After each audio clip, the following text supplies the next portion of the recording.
कक्षा 12 अर्थशास्त्र पार्ट 2 का पहला अध्याय है और आज हम पढ़ेंगे आय के चक्रीय प्रवाह के 3 क्षेत्रीय मॉडल।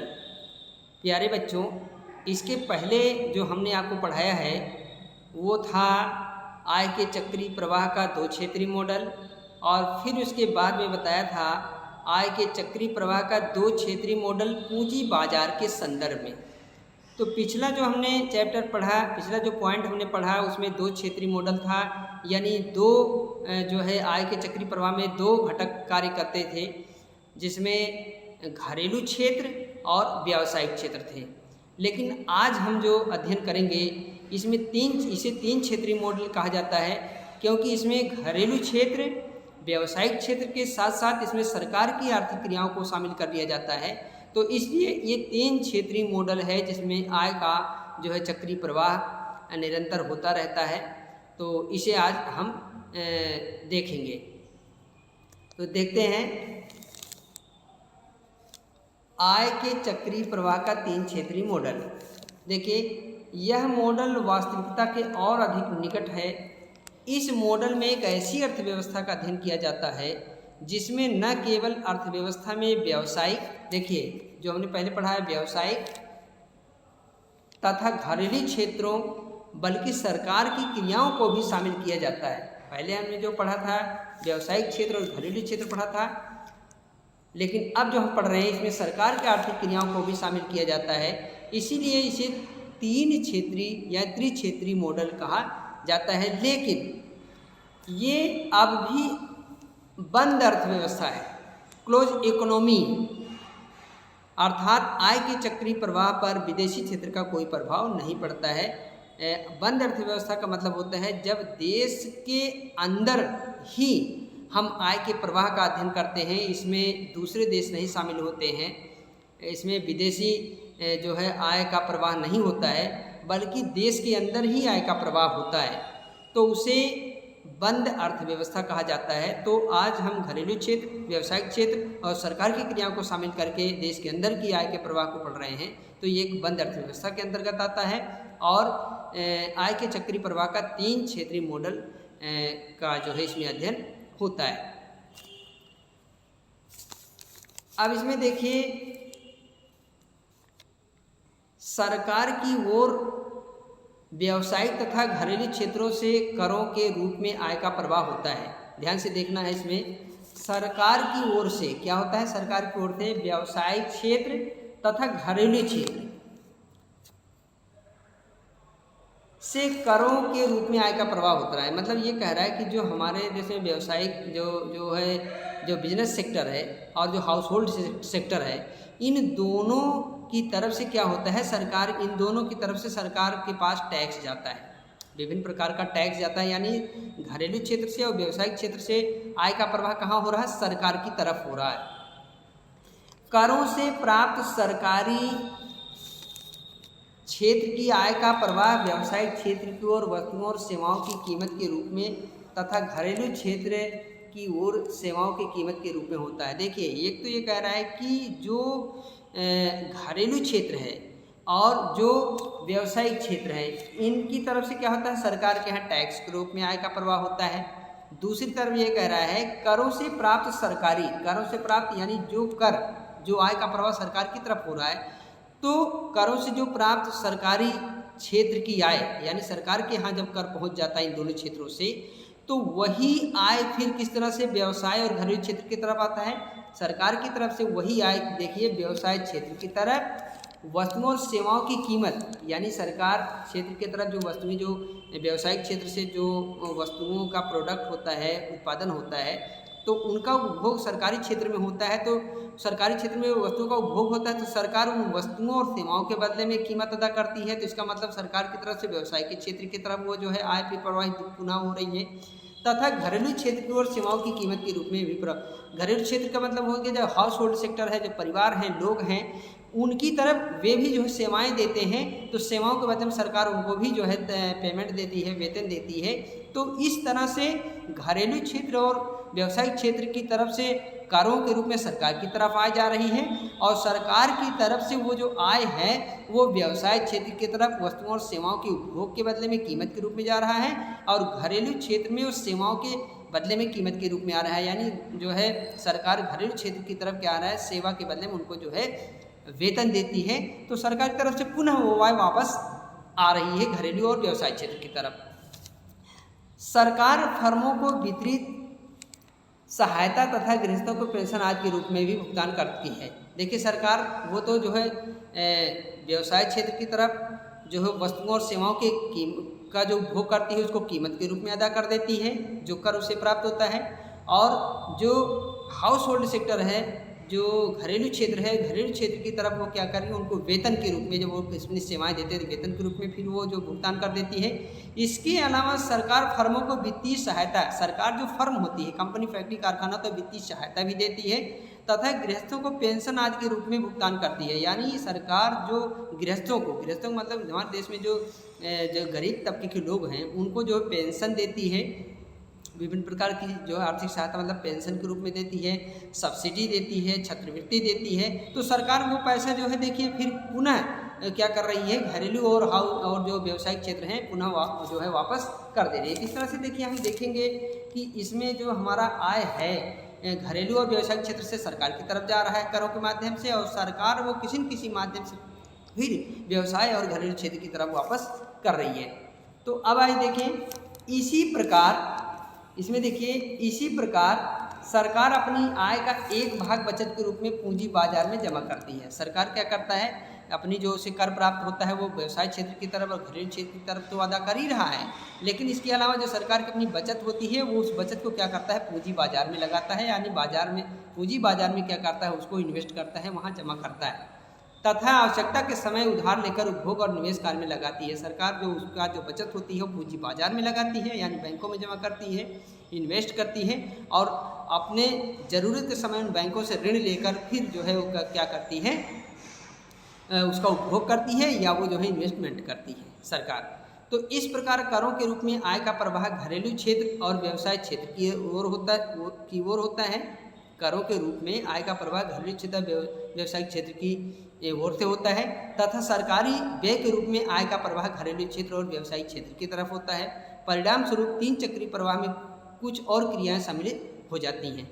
तो ये देखिए घरेलू क्षेत्र और व्यवसायिक क्षेत्र की तरफ से कर के रूप में सरकार की तरफ जाता है। सरकार उसी को जो है वस्तुओं का उपभोग करने के एवज में व्यवसाय क्षेत्र की तरफ जो है उपभोग जो है व्यय करती है, आर्थिक सहायता देती है। घरेलू क्षेत्र की तरफ पेंशन और जो है सब्सिडी और जो छात्रवृत्ति के रूप में वो घरेलू क्षेत्र की तरफ व्यय कर रही है, और सरकार के पास जो पूंजी बच जाती है उसको पूंजी बाजार में लगा रही है और बैंक में जमा कर रही है, और बैंकों से आवश्यकता पड़ने पर उधार लेकर उसे फिर से इन्वेस्ट कर रही है।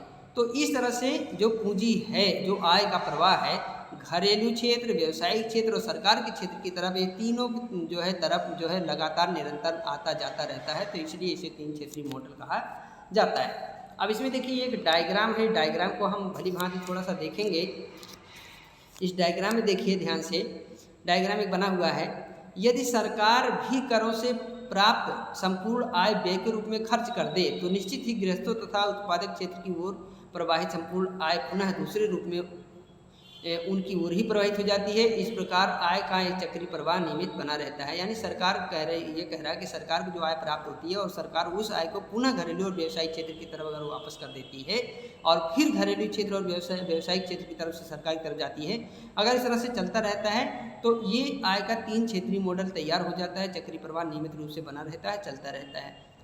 अब डायग्राम में देखिए, डायग्राम में ध्यान से देखना है। इसमें देखो दो दिया है, उत्पाद क्षेत्र, व्यावसायिक क्षेत्र, और एक दिया हो घरेलू क्षेत्र। ये दो चीज़ें दिया हुआ है।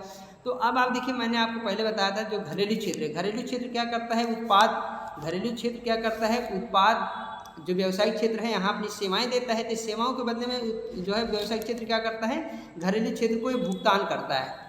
इनकी सेवा के बदले में ये जो अपने साधन देते हैं, यहाँ पे अपने साधन देते हैं, सेवाएं देते हैं, तो सेवा के बदले में उत्पाद क्षेत्र क्या करता है, इनको जो भुगतान करता है, क्या करता है, इसमें भुगतान करता है मजदूरी, लगान, ब्याज, ये जो है सब ब्याज करता है, मतलब घरेलू क्षेत्र की तरफ आ जाता है। और घरेलू क्षेत्र से वही जो घरेलू क्षेत्र के पास जो पूंजी बचती है, जो पूंजी आती आय होती है, वो क्या करती है, ये व्यवसाय क्षेत्र की तरफ चली जाती है, क्योंकि व्यवसाय क्षेत्र से जो वस्तुओं का उत्पादन होता है उसी वस्तुओं को घरेलू क्षेत्र के लोग उपभोग करते हैं, उसको खरीदते हैं। तो खरीदने में वो जो है उसकी पूंजी, उसकी जो आय क्या होती है, व्यवसाय क्षेत्र की तरफ चली जाती है। ये तो हो गया एक पॉइंट। दूसरा देखिए इसमें हमारा है सरकारी क्षेत्र। क्या है? सरकारी क्षेत्र। सरकारी क्षेत्र में देखिए किस तरह से इसका प्रभाव होता है।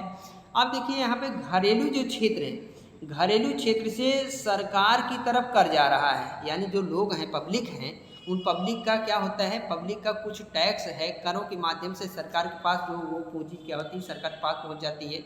और जो उत्पाद क्षेत्र है, बिजनेस सेक्टर है, वो बिजनेस सेक्टर की तरफ से भी कुछ कर क्या होता है, सरकार की तरफ चला जाता है। ये देखिए व्यवसायिक क्षेत्र की तरफ से भी कर जा रहा है और घरेलू क्षेत्र से भी करों के रूप में सरकार के पास आय पहुंच रही है। अब सरकार क्या करती है, पहुंच रही है।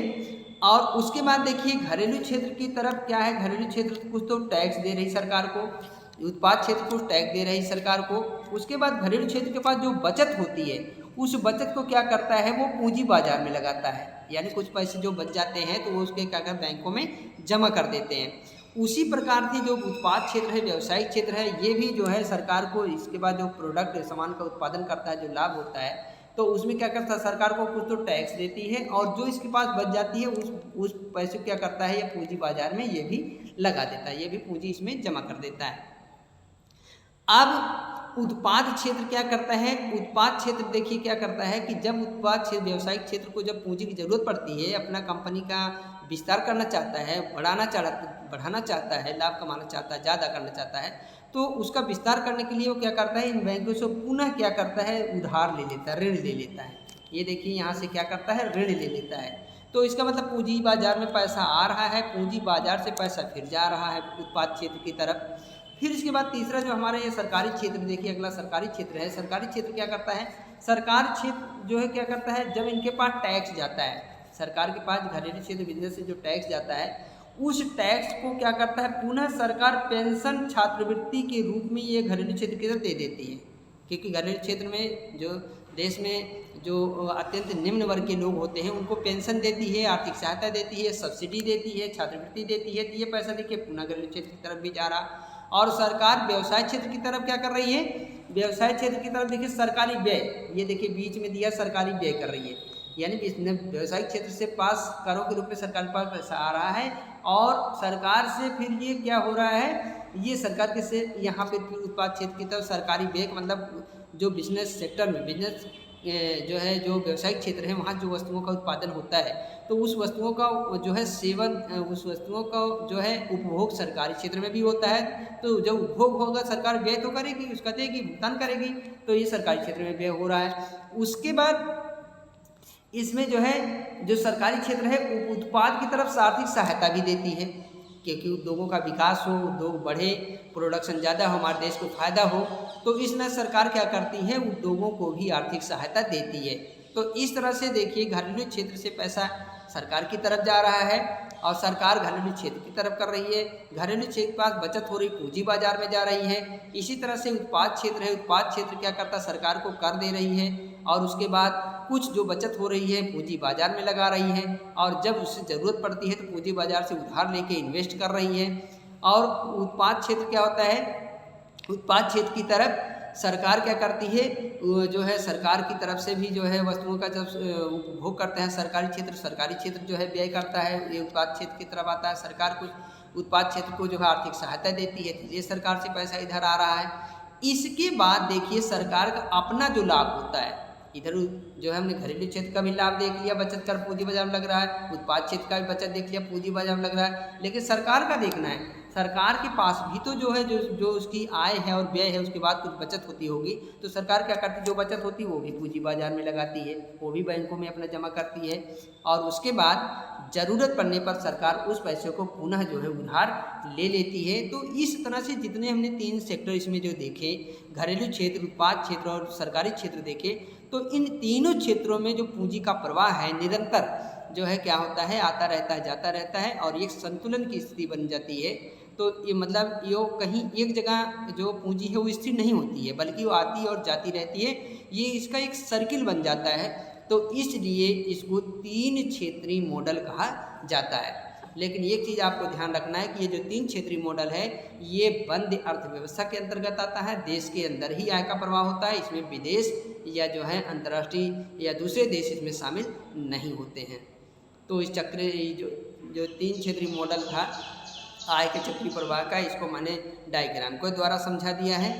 और मैं जो है उम्मीद करता हूँ कि ये डायग्राम अगर आप जो है देखेंगे, कई बार देखेंगे, नोट करेंगे, अपनी कॉपी में खुद बनाएंगे, पढ़ेंगे, समझेंगे, प्रयास करेंगे, तो आपको ये समझ में आ जाएगा। फिर भी अगर कोई डाउट है तो आप इसको जो है पूछिए, कमेंट कीजिए, और आपको इसको बाकायदा अच्छी ढंग से बताया जाएगा। ये एक महत्वपूर्ण सवाल है। पेपर जो आप जब आपका एग्ज़ाम होगा तो एग्ज़ाम में ऐसे सवाल पूछे जाते हैं, और ये पूरी तरह से डायग्राम पर डिपेंड करता है कि अगर डायग्राम आपने सही ढंग से समझ लिया तो फिर ये जो है आपको त्रिक्षेत्रीय मॉडल आपको बहुत अच्छी तरह से ये समझ में आ जाएगा। और पेपर जब आप देंगे तो ये जो है सवाल को हल करने में आपको बड़ी आसानी रहेगी। तो मैं अपेक्षा करता हूँ कि आप इसको समझेंगे और समझ करके जो है आप आगे जो आपकी परीक्षा होगी उसमें बहुत अच्छे ढंग से इसको आप जो है हल करेंगे। तो जो आगे का सवाल है वो आपको नेक्स्ट वीडियो में बताई जाएगी, और आज का कार्य यहीं पर समाप्त होता है। Thank you.